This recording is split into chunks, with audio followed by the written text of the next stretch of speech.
Au sommaire de ce JT spécial, Philips rencontre avec Jérôme Chevillotte qui nous parle de la toute nouvelle offre scanner associée à la téléradiologie, du post-traitement, de la cybersécurité et des rendez-vous que Philips vous donne à l'ECR.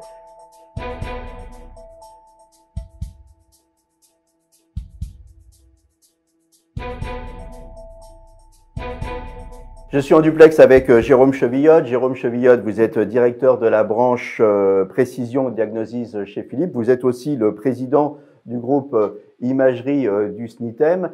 L'ECR est là. Quelles sont les nouveautés Philips cette année que vous auriez peut-être présentées à l'ECR s'il avait été réel? Bonjour Jean-Claude, effectivement, Philips accélère très fort cette année sur la notion de Smart Workflow, en s'appuyant en particulier sur l'intelligence artificielle dans de nombreux aspects de la prise en charge du patient en radiologie.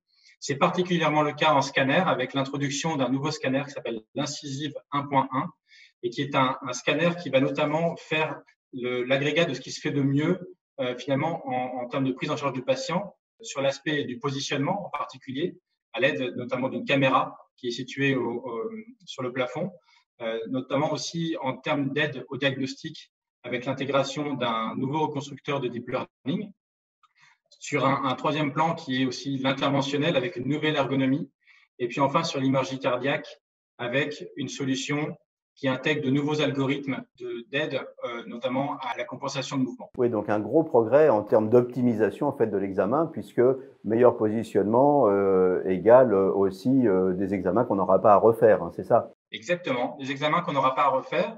Et puis, ce meilleur positionnement, il va se compléter aussi d'une meilleure confiance diagnostique que l'on va accompagner grâce à ce reconstructeur deep learning que j'évoquais. Ce reconstructeur deep learning, il va nous permettre de réduire très significativement la dose au patient, mais aussi le bruit dans l'image, et d'augmenter radicalement la résolution ainsi que la détectabilité sans ralentir la productivité.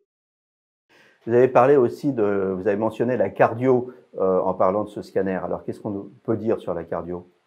Eh bien, ce scanner va introduire aussi une nouvelle suite logicielle en cardiologie. Donc, ce sont des nouveaux algorithmes qui ont été pensés notamment pour améliorer ce qu'on appelle la compensation de mouvement et ainsi augmenter en fait la résolution de l'image en imagerie cardiaque, qui est une imagerie très sensible et qui va permettre ainsi aux radiologues d'effectuer des imageries cardiaques de très bonne qualité sur un scanner, on va dire, de milieu de gamme. Si je comprends bien, maintenant, à chaque fois qu'un scanner, qu'un appareil va sortir, il sera toujours accompagné d'une suite logicielle ou d'outils d'aide au positionnement ou d'aide au diagnostic. Enfin, il sera toujours accompagné de soft. Absolument. En fait, on enrichit l'offre de nos scanners. C'est une demande qu'ont les radiologues aussi, de pouvoir trouver plus de polyvalence. Alors, on offre ces solutions de manière à s'adapter aussi aux besoins de nos clients. Et donc, ces offres, on les combine dans ce qu'on appelle la Precise Suite. C'est une façon aussi de répondre de manière avec plus d'ambition, en fait, à l'enjeu de la précision diagnostique. Alors, au RSNA, vous aviez annoncé des nouveautés concernant le post-traitement. On est plusieurs mois après le RSNA. Qu'est-ce qu'il en est aujourd'hui?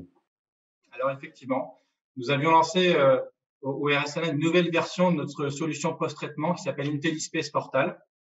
C'est une solution qui permet de faire un grand pas en avant en termes de confiance diagnostique. Là aussi, cette solution intègre très largement l'intelligence artificielle dans ses différents modules multimodalités, puisqu'on va toucher à des scanners, à de l'IRM, à de l'interventionnel, de l'imagerie également moléculaire ou encore de la mammographie, par exemple. Et cette imagerie va nous permettre notamment d'obtenir des informations quantitatives, intelligentes, qui sont adaptées et conçues pour répondre aux besoins des différentes spécialités. Un autre chapitre sensible aussi, c'est le chapitre de la cybersécurité. Alors, dans ce domaine, quelles sont les réponses de Philips? Oui, c'est un sujet sur lequel nous sommes effectivement très, très attentifs. C'est un point de développement dans nos systèmes que nous prenons très au sérieux.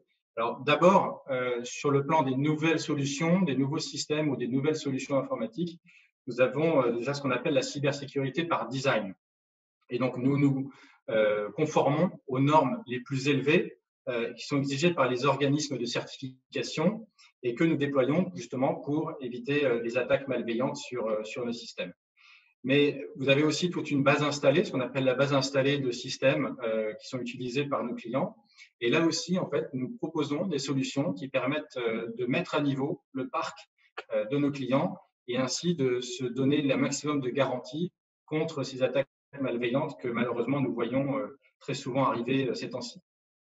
Ça va être un point majeur, la cybersécurité, notamment avec le développement de la téléradiologie. C'est capital.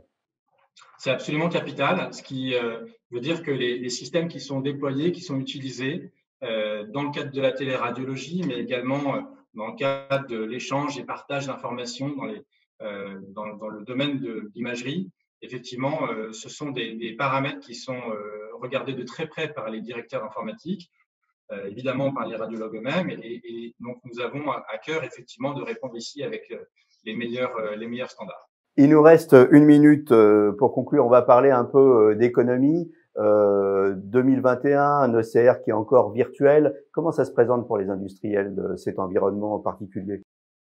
Oui, alors l'ECR à proprement parler, eh bien c'est un nouveau défi, cet ECR digital.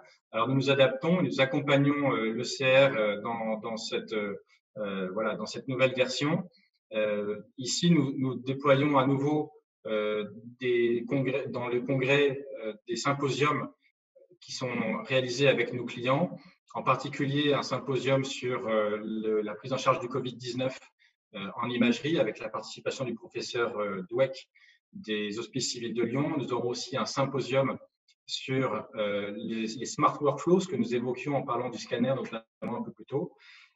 Et nous aurons ces symposiums en replay sur la plateforme Philips qui est mise en ligne et sur lesquels toutes les personnes qui s'intéressent à l'imagerie peuvent venir découvrir la richesse du portefeuille Philips et ainsi se familiariser avec les solutions que nous développons. Eh bien, on vous y retrouvera. Merci Jérôme. Ce JT vous a été proposé par La Médicale. Retrouvez le JT de la radiologie sur l'application Smart & Care.